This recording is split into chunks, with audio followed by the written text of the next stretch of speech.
Vamos abrir a nossa Bíblia em 1 Reis 18:30.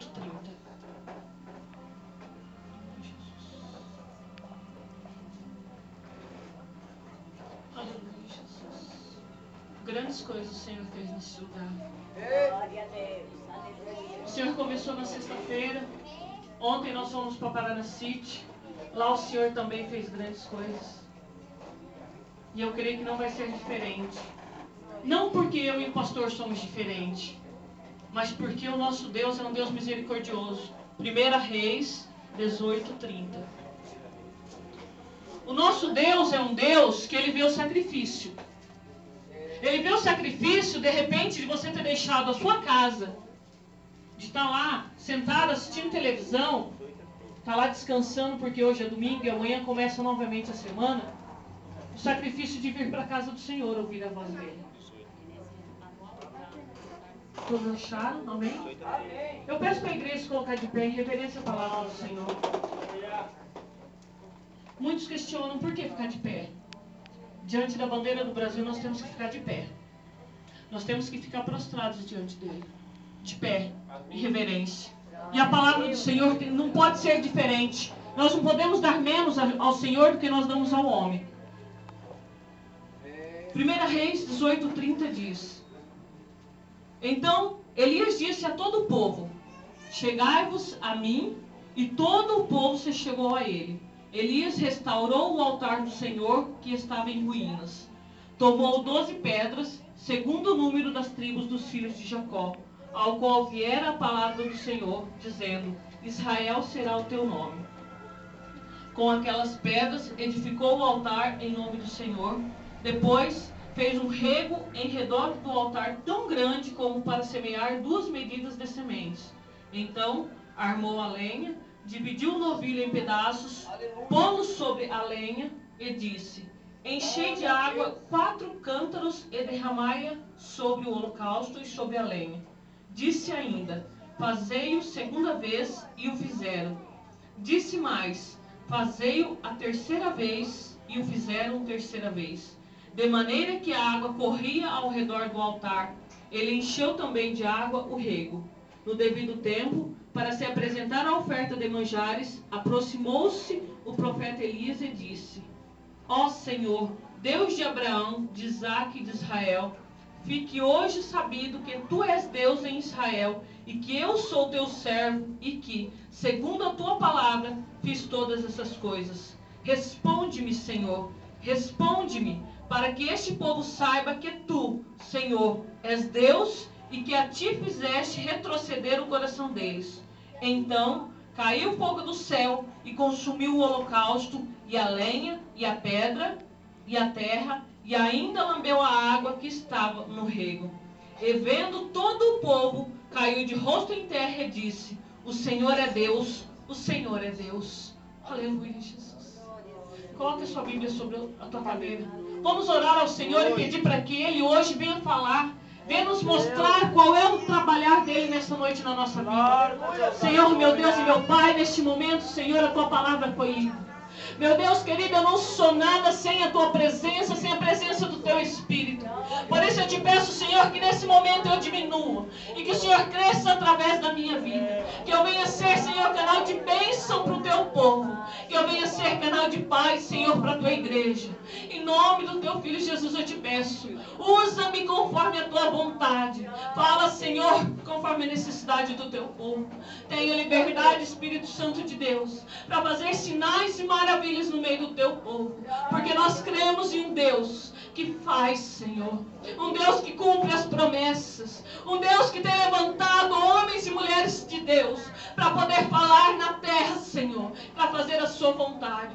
Por isso hoje eu coloco a minha vida nas tuas mãos. Derruba por terra todo demônio, todo principado, toda potestade que tenta impedir o teu povo de ouvir a tua voz. Espírito de murmuração, espírito de conversa, todo coração de pedra, cai por terra agora em nome do teu Filho Jesus. Meu Deus, derruba toda barreira que Satanás possa tentar levantar para impedir o teu povo de ouvir a sua voz. Abre, Senhor, os nossos ouvidos espirituais, para que nós tenhamos sensibilidade de entender o teu querer. Pai, Nessa noite eu venho te pedir, não fale com um ou com o outro, mas fale com cada um que aqui está, Senhor. Em nome do teu Filho Jesus eu te peço. Não faça menos do que fez ontem, e nem mais do que vai fazer amanhã, mas faça na medida certa, porque tu és um Deus certo. Um Deus que não faz nem menos e nem mais, mas faz na medida em que nós precisamos ouvir. É o que eu te peço em nome do teu Filho Jesus. Pode se sentar, irmãos. Aleluia.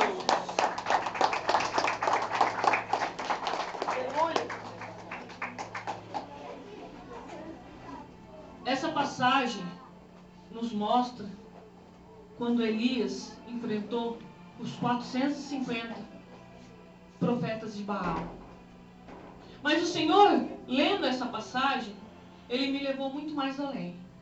Ele me levou lá atrás, quando Elias foi usado para profetizar na vida de Acabe e falar que não choveria mais. Que não iria chover. E simplesmente cessou a chuva. E durante 3 longos anos, aquele lugar ficou sem cair um único pingo d'água. Aleluia. Mas durante esse tempo, muitos foram os afrontos para a vida de Elias. Muitos ventos passaram na vida dele e ele teve que se esconder. Só que o Senhor não desamparou ele. O Senhor mandou corvos levar alimento para Elias.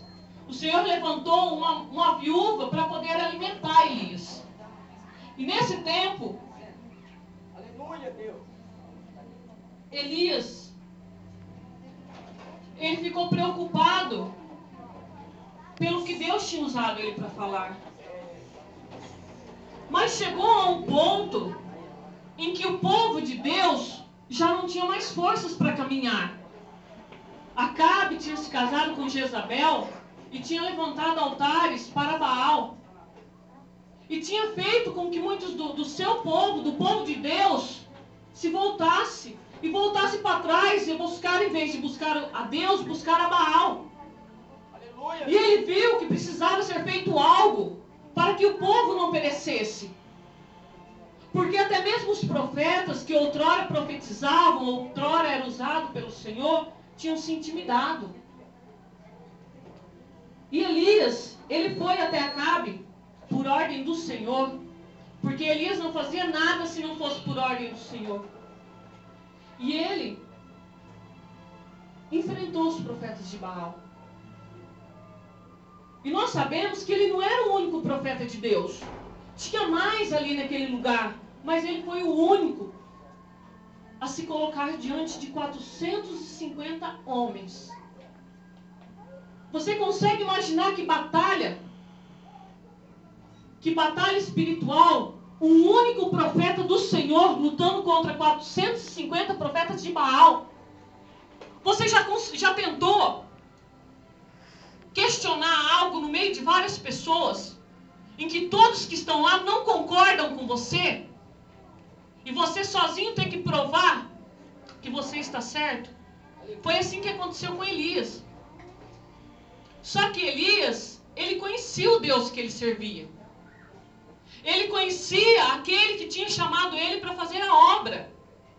Então ele tinha certeza que Deus não ia desamparar ele. E foi quando ele fez esse duelo com os profetas de Baal. Aleluia. Mas o Senhor me levou mais além disso tudo. Ele me fez uma pergunta no meio de tudo isso, para que eu pudesse fazer para o povo e trazer como tema dessa mensagem. O que se esperar de Jesus? O que nós devemos esperar de Jesus? Quando nós nos convertemos, nós estamos a todo vapor. Nós assim colocamos tudo nas mãos do Senhor e confiamos nele. Mas com o passar do tempo, nós vamos nos abatendo com as lutas, com as afrontas de Satanás, e começamos a nos esquecer do que o nosso Deus ele é capaz. Então o Senhor mandou eu perguntar aqui dentro da igreja hoje: o que se esperar de Jesus? O que eu e você esperamos do nosso Jesus? Você sabe responder? Responda no teu coração aí para você. O que esperar do nosso Jesus? Quem é esse Deus a qual nós servimos? Do que nós podemos contar com Ele? Para quê? Lá em Lucas 4:33, está escrito assim: achava-se na sinagoga um homem possesso de um espírito de demônio imundo. Dentro da igreja tinha um homem possesso de um espírito de um demônio imundo. E o Senhor Jesus, ele entrou ali e viu. E naquele momento, ele repreendeu aquele demônio que teve que deixar aquele homem. Então, algo que eu vejo, uma das primeiras respostas para essa pergunta do Senhor, o que esperar do nosso Jesus? Libertação. Libertação das coisas do mundo. Libertação daquilo que tem nos levado para baixo, que tem nos prendido, nos impedido de receber a nossa vitória. E muitas das vezes, por estar dentro da casa do Senhor, nós esquecemos que o nosso Deus ele é capaz. Esquecemos e acabamos nos entregando às coisas do mundo até sem querer. E esquecemos da libertação. O nosso Deus, um dia, ele nos tirou lá do mundo e nos trouxe para dentro da casa dele. Mas não foi simplesmente para estar aqui sentado hoje olhando para alguém falar dele. Ele trouxe porque ele queria libertar as nossas vidas. Queria quebrar as algemas, arrancar a nossa vida, a nossa alma de dentro da prisão em que nós vivíamos. Uma prisão de vícios, uma prisão de prostituição, de derrota. E ele quis transformar tudo isso em vitória. Ele quis transformar a minha vida e a sua vida numa vida diferente. Aquilo que outrora nos prendia, hoje não tem mais esse poder sobre as nossas vidas. Porque o nosso Deus, ele nos libertou. Não foi assim comigo e com você lá atrás? Ele quebrou aquela algema que nos prendia e nos impedíamos de deitar a nossa cabeça no travesseiro e de dormir em paz. De confiar que a doença que há em nós fosse curada. De crer que tudo seria diferente. Quantas das vezes, quando estávamos no mundo, olhávamos para tudo e achávamos que a nossa vida não valia nada. Que nada valia a pena. E nós começamos a crer diferente quando nosso Deus nos libertou. Mas será que nós lembramos disso, irmãos? Será que nós lembramos que nós fomos libertos? Ou será que nós estamos deixando Satanás se apossar novamente da nossa vida e nos prender novamente? Porque depois que Jesus nos libertou, Satanás só vai ter poder sobre a nossa vida se nós autorizarmos.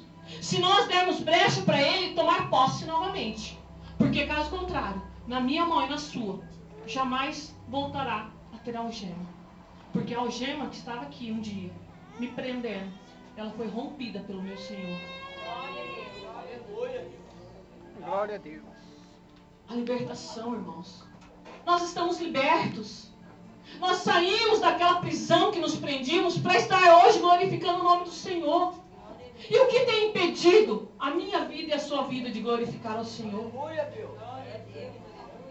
Nós não podemos nos esquecer disso. Porque o nosso Deus, ele é um Deus que liberta. Ele é um Deus que cuida daquele a quem ele promete.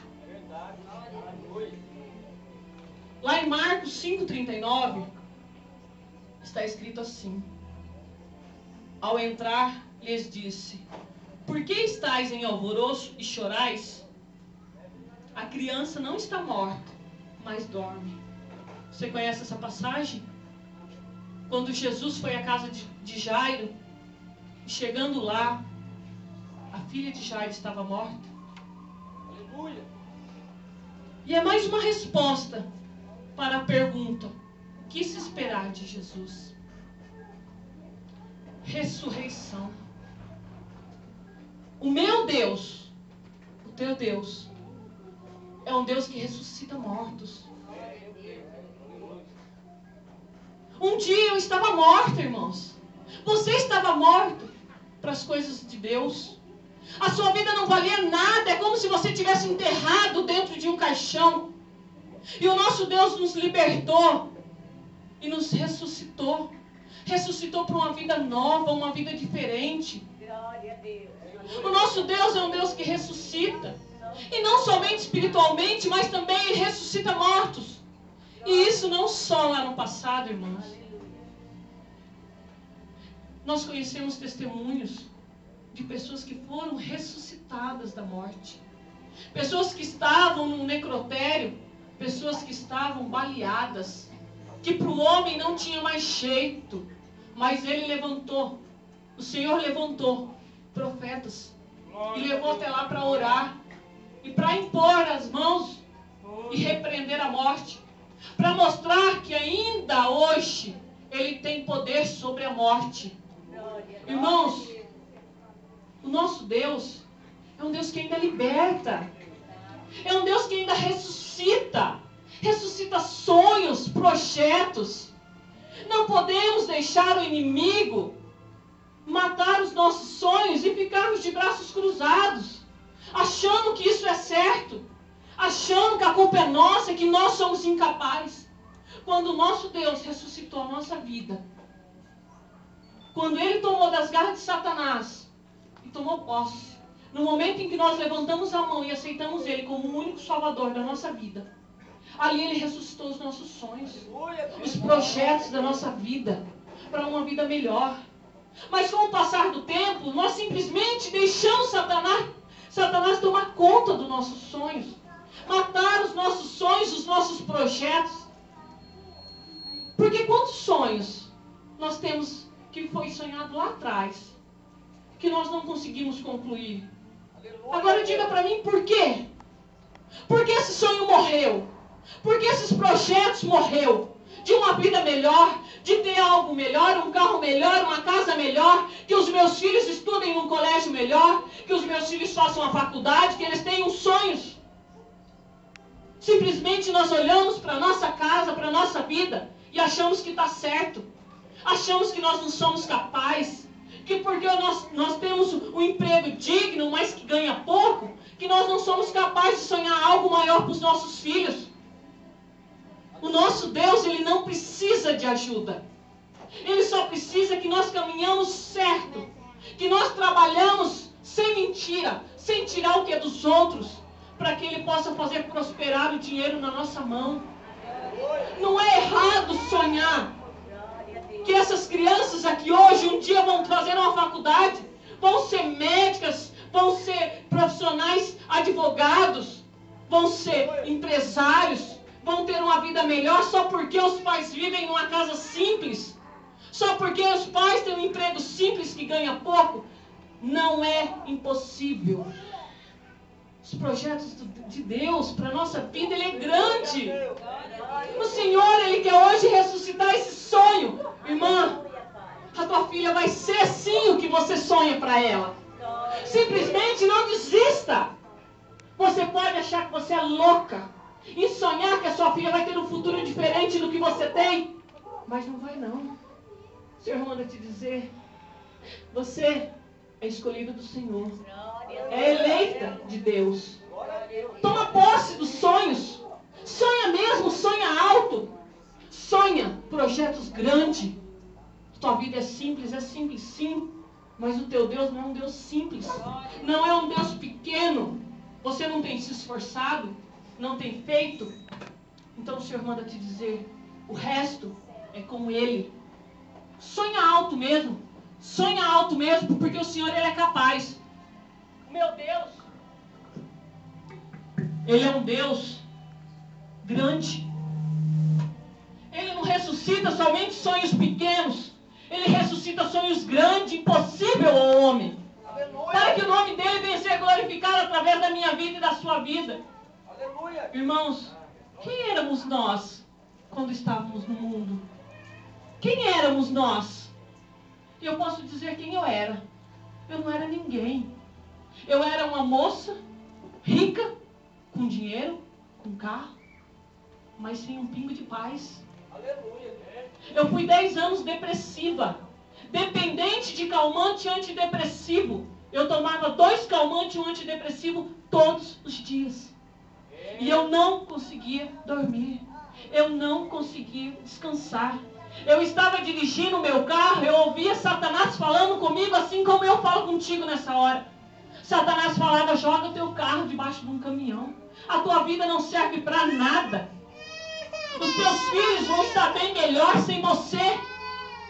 Era isso, a minha vida. Tudo o que eu pegava era destruído. Tudo o que eu conquistava não valia para nada. Porque quando eu deitava a minha cabeça no travesseiro, eu não tinha um minuto de descanso. Eu buscava. Todos olhavam para a minha vida e falavam que eu tinha vida que todos pediam para Deus. Uma vida que ninguém sabia como era. Porque as pessoas viam somente o que eu demonstrava. O tempo todo em festa, o tempo todo como posso dizer, em boates. Onde me chamassem para ir, eu estava ali, eu pagava bebida para todo mundo, eu pagava entrada para todo mundo. Todo mundo queria ser meu amigo. Mas só que ninguém sabia como era o tormento da minha vida, irmão. Eu não sei porque eu estou dando esse testemunho aqui hoje, mas alguém está precisando ouvir isso aqui neste momento. Irmãos, eu quase tive uma overdose de calmantes. Porque eu não suportava mais viver. Eu não suportava mais aquela vida de aparência. Porque eu tinha que fingir para as pessoas. Eu não tinha como chegar quando as pessoas olhavam para mim e me viam triste. Elas falavam para mim, por que você está triste? Você tem tudo. Só que ninguém entendia que eu não tinha paz. Eu tinha um demônio me atormentando, dia e noite, falando no meu ouvido que eu tinha que tirar a minha vida. E eu ainda falava que eu era covarde, que nem isso eu tinha coragem de fazer. Com 3 filhos lindos, eu abri mão deles. Quem cuidou deles foi a minha irmã. Porque eu não queria nem saber deles, porque o Satanás falava para mim que a vida dos meus filhos estaria melhor se eu não estivesse viva. Que as pessoas iriam cuidar dos meus filhos melhor que eu. E naquele momento iam mesmo. Glória a Deus. Aleluia. E eu fui parar no hospital. O meu pai me viu morrendo. Irmãos, para bater o meu pai não é fácil. Mas até hoje, se você falar isso com ele, você consegue ver ele ficar branco. Porque ele viu eu morrendo. Só que Deus tinha um projeto na minha vida. Ele tinha algo preparado para mim que Satanás não sabia. Aleluia, Pai. E quando eu saí daquele hospital, depois que eles me entubaram, acabaram com a minha garganta, meu estômago, meu nariz, olha, na correria eles quase me arrebentaram por dentro. Aleluia. E eu falei, nunca mais eu vou colocar um calmante na minha boca. Mas não é assim. Calmante é uma droga. Oh, glória a Deus. É um vício. Aí vai eu novamente para o hospital por abstinência. E novamente quase morri. Eu olhei e falei, o que vai ser da minha vida? Eu não consigo parar essa droga.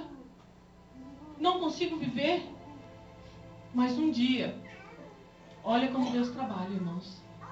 Um dia, eu fui no final do culto buscar uma irmã na porta da igreja. E lá, eu resolvi descer e pedir oração para uma missionária que estava na porta. Oh, glória, aleluia. Simplesmente, Deus revelou a minha vida para aquela mulher inteirinha. Deus falou tudo. Sabe o que é tudo? O que eu ouvi de Satanás, tudo que eu pensava da minha vida, tudo que tinha acontecido. Deus revelou para ela naquela hora. E daquele momento em diante, nunca mais eu saí de dentro da igreja. Com 15 dias que eu estava dentro da igreja, eu simplesmente parei de tomar calmante que eu nem percebi. Simplesmente eu não tomei mais e um dia alguém falou para mim, você percebeu que você está dormindo?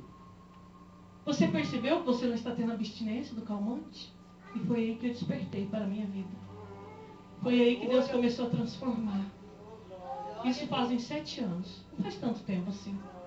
7 anos. Irmãos, eu tenho passado por provas, por lutas. Eu tenho passado por falta de dinheiro. Eu tenho passado por situações que vocês aqui já passaram. Quem olha a minha vida, irmãos, quem conhece a minha família, não consegue acreditar que cortaram a minha energia, que já cortaram a minha água, que eu quase já fui despejada por falta de pagamento de aluguel. Você consegue entender isso?